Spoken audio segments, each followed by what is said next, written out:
Hi, welcome to Knit with Hannah. I'm Hannah. Today we are going to look at planning everything you need to knit for Christmas.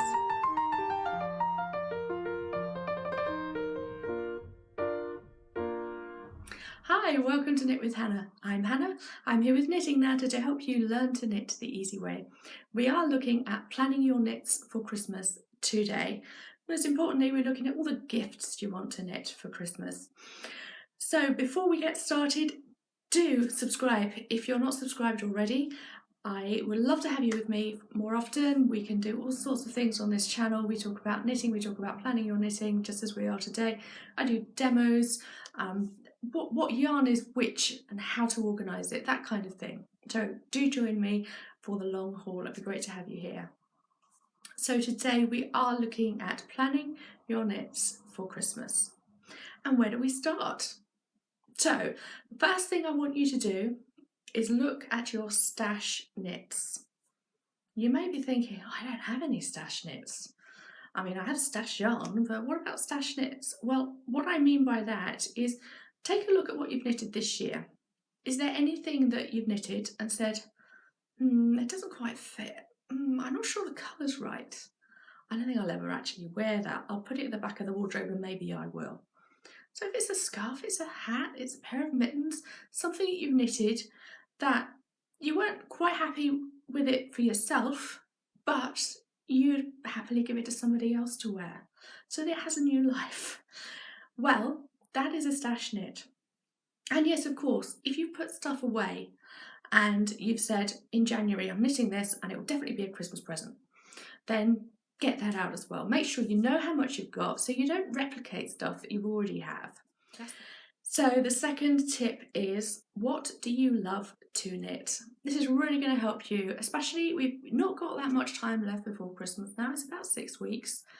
How can you knit something and actually enjoy it without feeling frantic? Well, pick up what you love to knit. Pick up the patterns that you love to knit. Pick up the items. For me, that would be, I love knitting hats, I love knitting fingerless mitts. So I would pick those out and say, those people can have the hats, those people can have that pair of mitts, and I will make sure that I have enough time to knit them all. Really, if you're knitting now, it's not a time to try out a new technique or try out a new pattern or attempt knitting with a different yarn that you've not used before. Just make sure that it's an easy ride as possible. So I'd love it if you would put in the comments, what do you love to knit? It's as simple as writing hats, children's mitts, scarves, jumpers, that kind of thing. Just put it in the comments. I'd love to find out what you're all knitting. So tip number 3 is, we've already mentioned this one, yarn. What yarn is in your stash? And it can be as simple as, I'd forgotten I had that. Wow, that would be perfect. I've only got that much left. I'll knit it and I'll use that hat for my brother, for my nephew, and you'll be really pleased that you actually go in there, you've got 2 balls of yarn left over from the jumper that you knitted in March, and you can use it. It will just mean that those little bits and pieces are knitted up and utilised. This 4th tip is very important. Recognise what is already in your calendar and don't promise anything too much. You can deliver knits for Christmas if you start knitting them now, but you can't over-deliver knits for Christmas, and one of the worst things you can do is promise knits for Christmas and then have to keep knitting them in January and February. Recognise how much is on your calendar already. You may have children's concerts to go to, you may have services at church, so you think, oh, I always knit on a Sunday evening, I'll have 3 hours and I've got 6 Sundays before Christmas.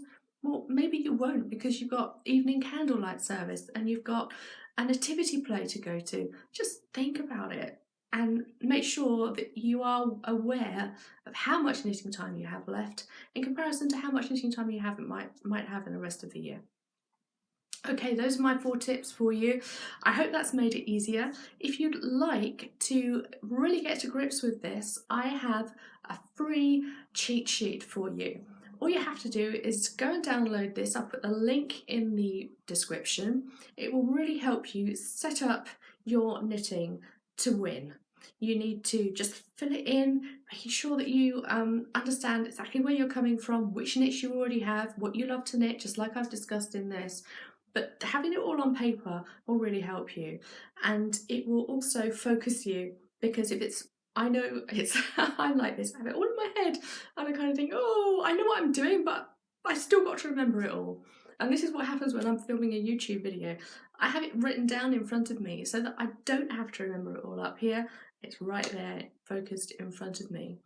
And I find that so easy as well when I'm knitting. I need to write down what I'm planning to knit, I need to write down the yarn that I'm using, the pattern that I'm using, and it makes sense to have it all in one place. If you're planning knit your knits for Christmas, yes, you may want to continue knitting your fabulous winter jumper alongside so that it's ready for you to wear on Christmas Day maybe, but you could just fit in all of these other knits alongside it, and it's all written out, you know what you want to complete. So go and download that. Like I said, I'll put the link in the description so it's easy for you to find. And yeah, we're going to have great fun knitting for Christmas. I've got lots of other tips coming for you in the next few weeks. All sorts of things to do with Christmas knitting. So I hope you join me for that. And do subscribe if you want to get lots of goodies all about Christmas knitting too. Right, bye for now. I'll see you again next week. Happy knitting. Let's talk about knitting for Christmas, shall we? We want to make sure if we're knitting for other people, if we're knitting gifts, that they're loved and cherished for years to come. I've got a new weekend workshop for you. This isn't going to teach you how to knit. This is going to teach you how to put the foundations in place before you start knitting. Because planning what you knit, making sure you get the colours, the sizes, the actual item that you're knitting right, means that people will love and use them, wear them for years and years to come. I've got 4 videos for you. We're talking about colour, size, novelty, and then I've got a video full of extra tips just to make it perfect. And then I've got a bonus video all about colour duets, knitting in pairs. And this isn't about getting advanced with Fair Isle or Intarsia techniques. This is about using pairs of colours in the basics, the foundations of knitting. I do hope I'll see you on the inside. Follow the link below. You can get even more information if you follow that link. I will see you again soon. Bye for now. Happy knitting.